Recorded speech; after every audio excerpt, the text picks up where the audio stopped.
Hello friends, मैं हीशु अग्रवाल आप सभी का स्वागत करती हूँ अपने channel let's do something new में।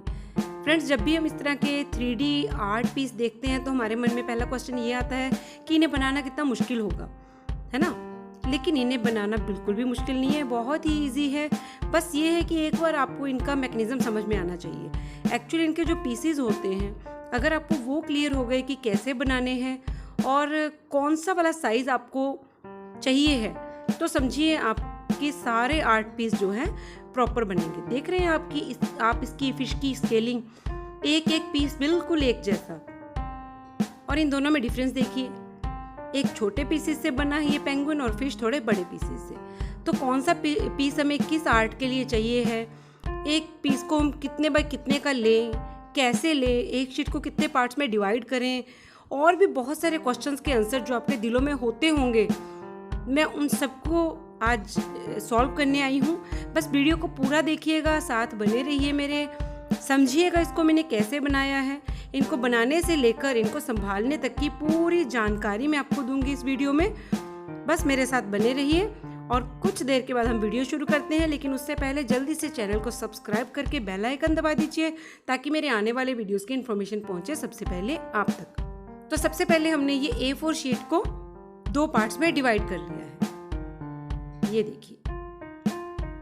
अब एक हाफ को हम रख देंगे और दूसरे हाफ को फिर हमने हाफ कर लिया है। जो हाफ हमने रखा है इसका मतलब है हमने एक शीट से 2 पीस बनाए, और जो दूसरा हाफ लिया था उसके भी हमने 2 पार्ट कर लिए। इसका मतलब है हमने एक शीट से 4 पार्ट बनाए। इसी तरह अगर हम इसको हाफ कर लेंगे तो इसका मतलब है कि हमने एक A4 शीट से 8 पार्ट बनाए, 8 पार्ट्स। अगर हम इसको फिर से हाफ कर लेंगे तो इसका मतलब है हमने अपनी A4 शीट से 16 पार्ट्स बनाए। अब इस बचे हुए पार्ट को फिर से हाफ कर लेंगे तो इसका मतलब होता है कि हमने अपनी A4 शीट के 32 पार्ट्स बनाए। इस शीट को फिर से हाफ कर लेंगे तो ये हमारी A4 शीट के 64 पार्ट्स बन जाएंगे। अब इसको फिर से हाफ कर लेंगे तो ये हमारी शीट के 128 पार्ट्स बन जाएंगे। तो एक शीट से हमने 7 अलग अलग साइजेस बनाए हैं। तो पहला पीस जो है हमारा हाफ है, मतलब एक शीट के हम 2 पीस बनाएंगे, तो उससे देखिएगा साइज कितना बड़ा बनेगा। तो सबसे पहले हम शीट को हाफ कर लेंगे, उसके बाद इस मेजर लाइन तक इसको मोड़ लेंगे। इस तरीके से एक वी बना लेंगे, इसको उल्टा करेंगे और नीचे के कॉर्नर को ऊपर लाइन तक मिलाते हुए एक वी बना लेंगे, ट्रायंगल बना लेंगे, और इधर से भी। अब इन दोनों फ्लैप्स को ऊपर की तरफ मोड़ देंगे और इसको सेंटर से। तो ये लीजिए हमारा पीस बनकर रेडी है। देखिए इसमें 2 पॉकेट क्रिएट हो गए हैं। तो सारे पीस हमने इसी तरह से बनाने हैं। तो ये जो पहला पीस था वो था हमारा हाफ, एक शीट के 2 पार्ट। अब ये है हमने एक शीट के 4 पार्ट्स किए हुए, यानी कि हमारी एक A4 शीट से हमें इस तरह के 4 ओरिगेमी पीस जो है मिल जाएंगे। अगर हम ये साइज यानी कि एक शीट को 8 पार्ट्स में डिवाइड करेंगे तो हमें जो अपना ओरिगेमी पीस मिलेगा वो कुछ इस साइज का मिलेगा। एक शीट को अगर हम 16 इक्वल पार्ट्स में डिवाइड करेंगे A4 शीट को, तो हमारा ये साइज रेडी होगा। अगर हम एक शीट को A4 शीट को इक्वल 32 पार्ट्स में डिवाइड करेंगे तो हमें कुछ ऐसा साइज मिलेगा। एक शीट को अगर हम और छोटे छोटे पीसेस में काटेंगे इक्वली तो हमें उसके 64 पार्ट्स मिलेंगे और वो और भी छोटे साइज बन जाएंगे।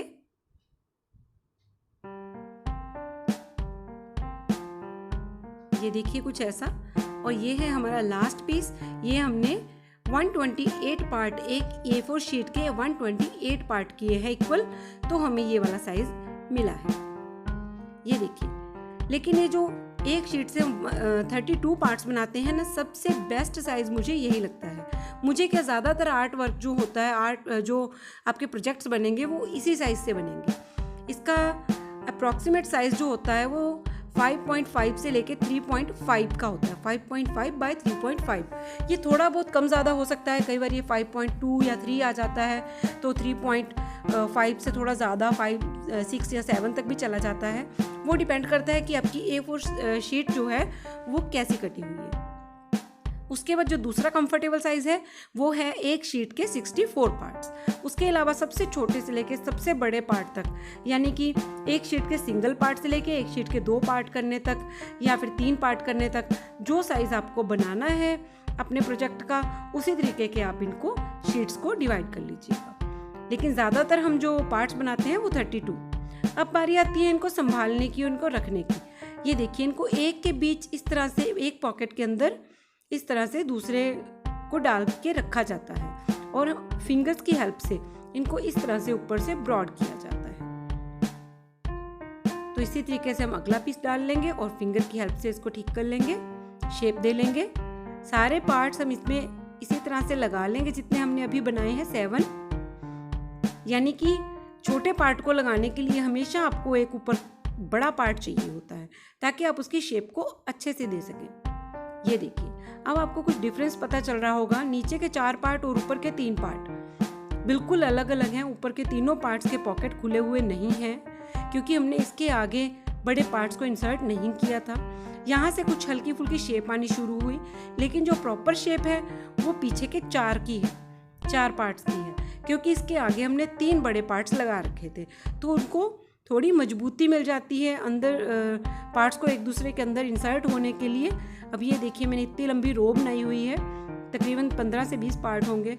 तो जितने हम पार्ट्स बनाते जाएंगे इनको आपस में एक दूसरे के साथ कनेक्ट करके रखते जाएंगे। यही तरीका होता है इन ओरिगेमी पार्ट्स को संभालने का। इन सभी पार्ट्स को बनाते रहिए और बना के इस तरह से आप संभाल कर रख सकते हैं। छोटे से लेके बड़े तक, बड़े से लेके छोटे तक, जो भी साइज़ आप बनाना चाहें उन्हें आप बना कर रखिए। खूब सारे पीस बनाइए ताकि आने वाले प्रोजेक्ट्स में जब भी हम कुछ बनाएं तो आप जल्दी से मेरे साथ साथ वो बना पाएँ। तो उम्मीद करती हूँ आपको मेरा आज का वीडियो यूज़फुल लगा होगा। वीडियो अगर पसंद आए तो इसे अपने दोस्तों के साथ शेयर करना बिल्कुल भी मत भूलिएगा and give me a big thumbs up. मिलेंगे अगले वीडियो में कुछ नया लेकर, तब तक के लिए विदा चाहूँगी आपसे। Thank you, bye bye.